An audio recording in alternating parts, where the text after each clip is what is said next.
नमस्कार, आपके साथ मैं हूं सुखवीर। आप देख रहे हैं आपका अपना चैनल भिवानी हलचल। और आज की खबरें इस प्रकार से। भिवानी शहर की करीब 40 कॉलोनीज को शीघ्र करवाया जाएगा वैध।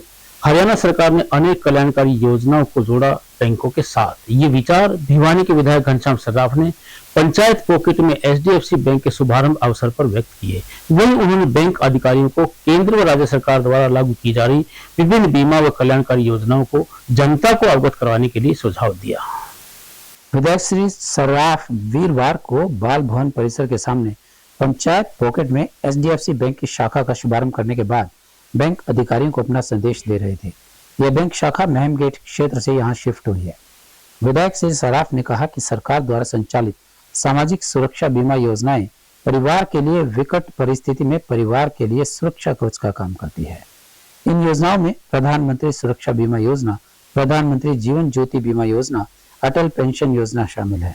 ये सामाजिक सुरक्षा योजना नागरिकों के बैंक खातों से जुड़ी होती है। इस दौरान विधायक सर्राफ ने कहा कि कचरा डंपिंग यार्ड को शिफ्ट करने के लिए उचित जगह देखी जा रही है। जगह मिलते ही डंपिंग यार्ड को शिफ्ट कर दिया जाएगा। इस बारे में मुख्यमंत्री श्री मनोहर लाल ने आश्वासन दे दिया है। उन्होंने कहा कि शीघ्र ही भिवानी शहर की करीब 40 कॉलोनीज को भी अप्रूव करवाया जाएगा, जिसकी सूची जिला प्रशासन के माध्यम से सरकार के पास भेजी जाएगी। एचडीएफसी बैंक की जो शाखा है उसका स्थानांतरण यहाँ पे किया गया है और इसमें इनसे मेरी आशा है कि ये अच्छा काम करते हैं और आगे चलकर भी ये शहर के लिए ज़्यादा सुविधाई होगा। लेकिन एक बात मेरी तरफ से भी है, ये बाहर का जो कंपाउंड है, जो सड़क बननी है, वो सारी सड़क का हमने टेंडर लगवा दिए हैं और जल्दी ही उसका काम पूरा हो जाएगा। जो ग्रीन बेल्ट थी हमारी, ग्रीन बेल्टों का काम अधिकतर पूरा हो गया है इस क्षेत्र में। और भी कुछ काम हमने अभी देखे हैं, हम उनका भी काम पूरा करने जा रहे हैं, क्योंकि एक पीछे वाला पार्क है यहाँ पे, उस पार्क की अवस्था देख के ऐसा लगता है कि ये किसी भी प्रकार से ठीक नहीं है।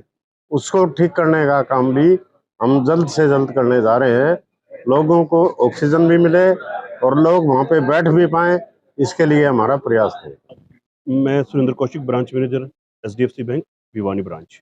हमारी पहले 18 साल से ब्रांच थी महम गेट पे, अभी हमने यहाँ पे रिलोकेट की है ये एससीएफ 5051 पंचायत पॉकेट में।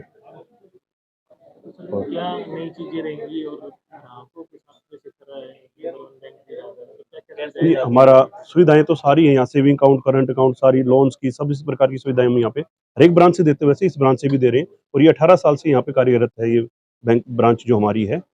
और हमारा मतलब वर्ल्ड में 3rd लार्जेस्ट बैंक है, अब 5th लार्जेस्ट बैंक है और इंडिया में 2nd लार्जेस्ट बैंक है आफ्टर एसबीआई। यहाँ पे 100 के करीब स्टाफ है हमारा, जिसमें लोन्स वाले भी हैं और नीचे ब्रांच सर्विस वाले भी हैं। ग्रामीण पार्किंग की जो व्यवस्था नहीं थी वहाँ पे, यहाँ पे पार्किंग की व्यवस्था है और सारी सुविधाएं जो हम वहाँ दे रहे थे यहाँ भी दे रहे हैं। सुविधाएं तो बैंक की सारी सेम ही है, बस सिर्फ पार्किंग की और हमारे को बैठने की जो सुविधा और ग्राहक को आने जाने के लिए स्पेस की जो रिक्वायरमेंट थी वो सारी पूरी की। वीरवार को नगर परिषद चेयरपर्सन प्रतिनिधि भवानी प्रताप सिंह ने वार्ड नंबर 21 का दौरा किया। इस अवसर पर वार्ड पार्षद प्रतिनिधि महावीर देवसैया ने भवानी प्रताप सिंह को वार्ड की अनेक समस्याओं से अवगत करवाया। वहीं चेयरपर्सन प्रतिनिधि ने भी पानी, बिजली, सड़क इत्यादि की समस्याओं को हल करने का आश्वासन दिया। नगर परिषद चेयरपर्सन प्रतिनिधि भवानी प्रताप ने वार्ड नंबर 21 के विभिन्न गलियों और क्षेत्र का दौरा किया। इस दौरान वार्ड में पार्षद महावीर देवसरिया ने क्षेत्र में स्ट्रीट लाइट, कच्ची गलियों, सीवर, पानी जैसी मूलभूत सुविधाओं को लेकर चेयरपर्सन प्रतिनिधि भवानी प्रताप को अवगत करवाया। इस दौरान उन्होंने कहा कि वार्ड में विभिन्न समस्याएं हैं, जिन्हें लेकर आज भवानी प्रताप को अवगत करवाया गया है। और उन्होंने कहा कि इस अवसर पर भवानी प्रताप ने आश्वासन दिया है कि सभी समस्याओं का समाधान जल्द से जल्द कर दिया जाएगा। इस अवसर पर नगर परिषद चेयरपर्सन भवानी प्रताप ने कहा कि वार्ड नंबर 21 की सभी समस्याओं का समाधान तुरंत प्रभाव से किया जाएगा। उन्होंने बताया कि शहर के सौंदर्यीकरण के लिए नगर परिषद शहर के मुख्य प्रवेश द्वारों पर फॉर्म और गुलमोहर के पौधे लगा रही है। इसी कड़ी में उन्होंने बताया कि भिवानी में तोशाम बाईपास तक पाम के पौधे लगाए गए हैं, जिनका ख्याल और रखरखाव भी नगर परिषद करेगी। आज हमने वार्ड नंबर 21 का दौरा किया। यहाँ पर जो हमारा बापड़ा रोड, लाजपत नगर, रुद्रा कॉलोनी का जो क्षेत्र है, यहाँ हमने रोड के ऊपर पाम ट्री रोपित किए थे। उन पाम ट्रीयों को हम देखभाल करने के लिए आए, किस प्रकार से कोई दिक्कत ना हो। या कुछ गलियों की समस्याएं थी, हम सामने देखा हो कि अपने एक गली टूटी हुई है, इस गली को निर्माण हम जल्दी से जल्दी कर देंगे। और साथ साथ में यह सुंदरता को लेकर भी जो हमारे प्रयास जारी हैं, जो चाहे बापड़ा रोड हो, चाहे हांसी रोड हो, चाहे मिनी बाईपास का रोड हो, यहाँ पर हमने सुंदर सुंदर भव्य पेड़ों, सुंदरता की दृष्टि में हमने अच्छे पेड़ों को रोपित किया ताकि यहाँ एक भव्य रूप देखने को मिले, शहर सुंदरता की तरफ आगे बढ़े। अभी हमने 2 चौकों का यहाँ पर निरीक्षण किया। जो बापोड़ा चौक है, यहाँ पर एक जेल के सामने एक चौक है देवनगर में।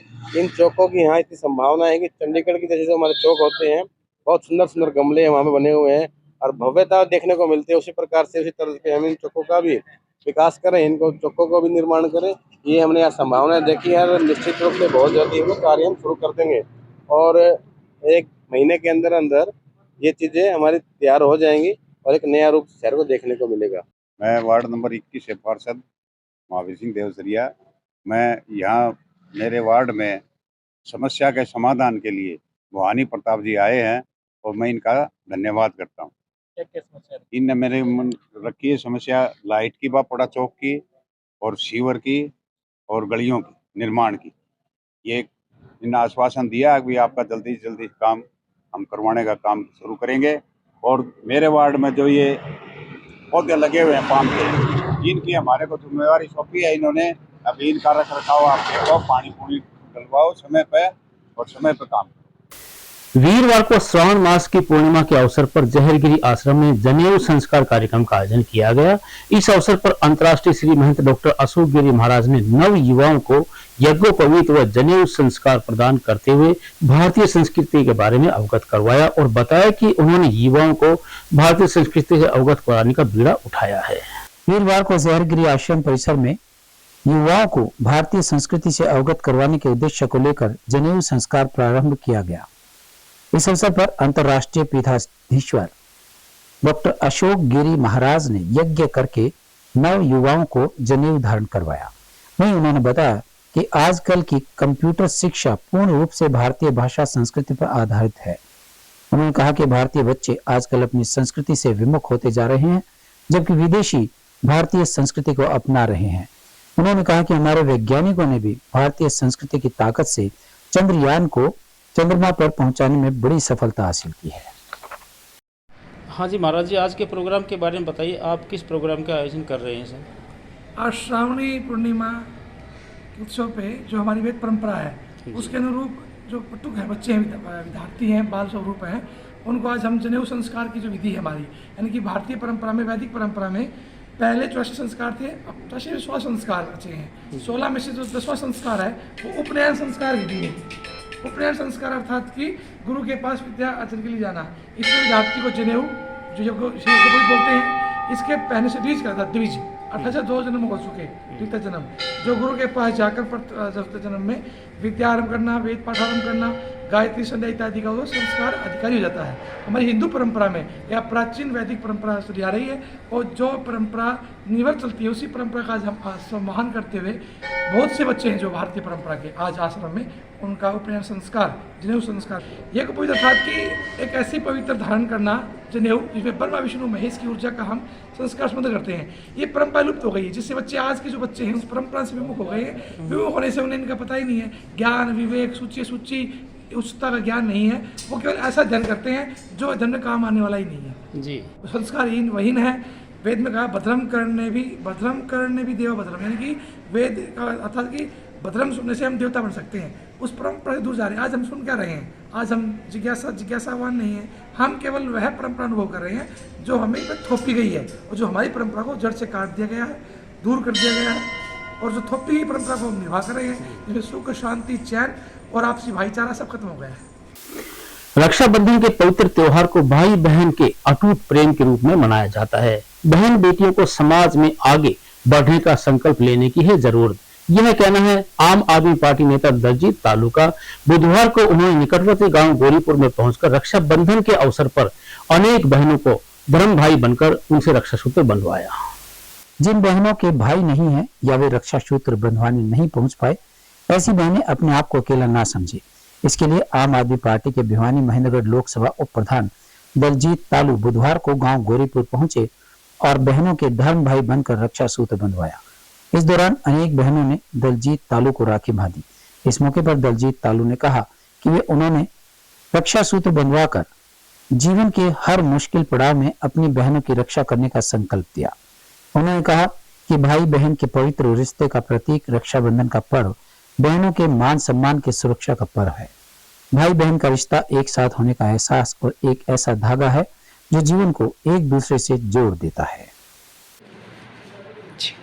मेरा नाम मंजू है और गोरीपुर गांव से हूँ और आज राखी के पर्व पर हमारे भाई दलजीत तालू हमारे गांव में आए हैं और हमारे गांव की लगभग 100 से 150 महिलाओं ने उन्होंने राखी बांधी है और हम उम्मीद करते हैं कि हमारे जो दलजीत तालू भाई जी हैं वो हमारे एमएलए बने और उनको हम बहुत बहुत बधाई दें। राखी का पर्व जो हमारे पहले समय में बहुत अच्छे से बनाया जाता था, जैसे जैसे युवा पीढ़ी आगे बढ़ती गई है इस त्यौहार को बनाना कम कर दिया है। तो मैं युवा पीढ़ी से यही उम्मीद करती हूँ कि इस त्यौहार को जहाँ भी रहे अच्छे से बनाए, क्योंकि ये हमारी संस्कृति और सभ्यता को आगे ले जाने में हमारे लिए बहुत ही लाभदायक होगी। पहले तो मेरा नाम दलजीत तालू भिवानी महेंद्रगढ़ लोकसभा का उप प्रधान आम आदमी पार्टी, और आज हम डॉक्टर साहब मेरे साथ पुनिया साहब गांव गौरीपुर में पहुंचे और जो हमारा संस्कृति है रक्षाबंधन की, और बड़ी खुशी मिली कि आज गौरीपुर गांव में कम से कम 100-150 बहनों ने मेरे हाथ पर राखी बांधी और मेरे को बड़ी जो बहन थी उन्होंने आशीर्वाद दिया कि हम भाई के हमेशा साथ रहेंगे। और भाई ने ऐसा त्यौहार जो कि आजकल युवा पीढ़ी है वो इसको भूलती हुई जा रही है और आपने एक ऐसी संस्कृति को जीवित रखने के लिए काम की शुरुआत करी है। तो बहनों ने मेरे को आशीर्वाद भी दिया और मेरा भी यही कहना है युवा साथियों से कि हमारी जो संस्कृति है इसको भूलने का काम ना करें। कहीं भी है, हमारे देश में रहें या विदेश में रहें, लेकिन भाई बहन का प्यार यूँ ही बना रहे। इसलिए इस त्यौहार को बढ़ चढ़ कर युवा साथियों की अपील है मेरी कि इसको बनाने का काम। भिवानी जिले के गांव तालू में उस समय एक सड़क हादसा घटित हो गया जब एक निजी स्कूल बस ने पानी लेने जा रही महिला को टक्कर मार दी। गंभीर रूप से घायल सुशीला को भिवानी के अस्पताल में भर्ती करवाया गया, जहां पर चिकित्सकों ने उसे मृत घोषित कर दिया। इस मामले में पुलिस ने परिजनों के बयान पर मामला दर्ज करके आगामी कार्रवाई। जिले के गांव तालू में हुए सड़क हादसे में महिला की मौत हो गई। 43 वर्षीय महिला सुशीला अपने मकान के सामने रोड क्रॉस करके पानी लेने जा रही थी। इस दौरान महिला निजी स्कूल बस की चपेट में आ गई, जिसे उपचार के लिए भिवानी नागरिक सामान्य अस्पताल लाया गया। इस दौरान महिला ने दम तोड़ दिया। फिलहाल पुलिस ने परिजनों के बयान के आधार पर मामला दर्ज कर लिया है और अपनी आगामी कार्यवाही में जुटी हुई है। वहीं मृतक महिला के परिजनों ने बताया कि निजी स्कूल बस की चपेट में आने से उसकी चाची सुशीला की मौत हो गई, जिसकी 2 संतान है। वहीं उन्होंने संचालकों से अपील करते हुए कहा कि वो अपने चालकों को पूरी निर्देश दें कि इस तरह के हादसे किसी भी प्रकार से वांछनीय नहीं होते हैं। मेरा नाम धर्मपाल है। मेरी चाची जी सुबह सुबह पानी लेने के लिए सामने वाले घर से जा रही थी। पीछे से एक बस आई, स्कूल बस, जिसने पीछे से टक्कर मार दी और जैसे हम हॉस्पिटल में पहुंचे, हॉस्पिटल में पहुंचने के बाद ही तुरंत मेरी चाची ने दम तोड़ दिया। हम स्कूल वालों को ये मैसेज देना चाहते हैं कि अपना स्टाफ है वो ट्रेंड होना चाहिए और उनके पास समय की जल्दी रहती है, तो ज़्यादा से ज़्यादा बस प्रोवाइड करें ताकि उनको आसानी से आराम से वो बच्चों को लेके आ सकें, ताकि आगे से ऐसा कुछ भी हादसा ना हो। क्या नाम है? मेरी चाची जी के 2 बच्चे हैं, एक लड़का एक लड़की। लड़की की शादी हो चुकी है, लड़का अभी 19 साल का है, वो अभी पढ़ाई कर रहा है। क्या मांग करते हैं प्रशासन के? मांग करते हैं उचित कार्रवाई की जाए और सभी स्कूलों को ये हिदायत दी जाए, जो भी उनका स्टाफ और सबको चेकिंग की जाए ऊंचे दर्जे से, ताकि सुचारू रूप से चले। और बच्चे तो स्कूल में जाएंगे ही, सबके जाएंगे। जिस गांव में इतनी सुविधा नहीं है दूसरे गांव में पढ़ने के लिए जाते हैं, लेकिन स्कूल वालों के लिए ये स्पेशल मैसेज है कि वो अपना ट्रेंड स्टाफ रखें, ड्राइवर सही हैवी लाइसेंस होना चाहिए और उनके पास बस ज़्यादा अवेलेबल कराएं ताकि आसानी से जा सके। उनके पास समय का अभाव रहता है, वो बहुत जल्दी में रहते हैं। आगामी 3 सितंबर को रोहतक रोड पर स्थित राधा स्वामी सत्संग भवन में श्री केशवनाथ महाराज के सानिध्य में किया जाएगा ऑटो चालक परिवार व अपना परिवार सम्मेलन का आयोजन। यह जानकारी वीरवार को सर्व समाज सेना अध्यक्ष श्याम सुंदर शर्मा ने ई रिक्शा व ऑटो रिक्शा चालकों को निमंत्रण पत्र देने के उपरांत कही। शहर के सभी ऑटो व ई रिक्शा चालकों की सेवा को सम्मान देने के उद्देश्य से सर्व समाज सेना द्वारा 3 सितंबर को स्थानीय रोहतक रोड स्थित राधा स्वामी सत्संग भवन में ऑटो चालक परिवार अपना परिवार सम्मेलन का आयोजन किया जाएगा। सम्मेलन के दौरान सायं 5 बजे से जागरण एवं भजन संध्या और रात्रि को प्रसाद वितरण कार्यक्रम का भी आयोजन किया जाएगा। कार्यक्रम में सानिध्य ढानी जोगी आश्रम के महंत बाबा केशवनाथ महाराज का रहेगा। ऑटो चालक परिवार अपना परिवार सम्मेलन को सफल बनाने एवं ऑटो व ई रिक्शा चालकों को सम्मेलन का निमंत्रण देने के लिए सर्व समाज सेना के संस्थापक श्याम सुंदर शर्मा ने बुधवार को शहर भर में अभियान चलाया और ऑटो व ई रिक्शा चालकों को सम्मेलन में पहुंचने का निमंत्रण दिया। इस मौके पर सर्व समाज सेना के संस्थापक श्याम सुंदर शर्मा ने कहा कि ऑटो व ई रिक्शा चालक अपनी परवाह किए बगैर दिन रात आम जन की सेवा में लगे रहते हैं और राहगीरों को उनके गंतव्य तक पहुंचाते हैं। जी, मैं जिला प्रधान राजेंद्र सोनी हूँ, ऑटो यूनियन व ई रिक्शा का प्रधान हूँ। और जो 3 सितंबर को संडे को राधा स्वामी सत्संग भवन में एक भारी ई रिक्शा और ऑटो रिक्शा चालकों का सम्मेलन होगा और जहाँ इनके दुख दर्द को निवारण किया जाएगा।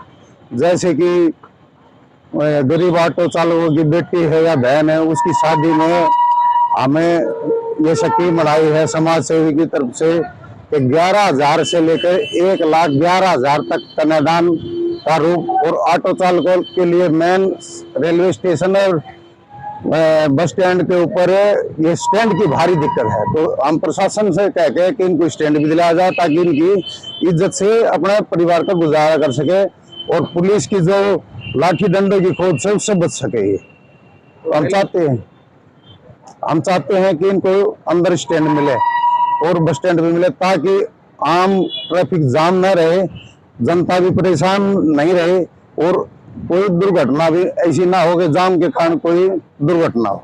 मैं प्रधान रमेश दैया भिवानी से 24-25 सालों से मैं प्रधान ऑटो चालकों की और ई रिक्शा की सेवा में तैयार रहता हूँ। भाई श्याम सुंदर एक समाज सेवी है और हमारे साथ गरीब ऑटो चालकों के साथ ये जुड़ना चाहते हैं। गरीब ऑटो चालकों का जो है गरीबी के लिए ये प्रोत्साहन दे रहे हैं। कोई भी ऑटो चालक जो है गरीब है, उसकी लड़की की शादी है और वो निभा नहीं पा रहा, उसका कर्ज जो है वहन नहीं कर सकता, इसलिए भाई श्याम सुंदर समाज सेवी हमारे ऑटो चालकों के बीच में आया है। हमें गर्व है ऐसे ऐसे महान पुरुषों का जो हमारे बीच में हमें ऑटो गरीब चालकों के बीच में जो इतना मान सम्मान हमें दिया है।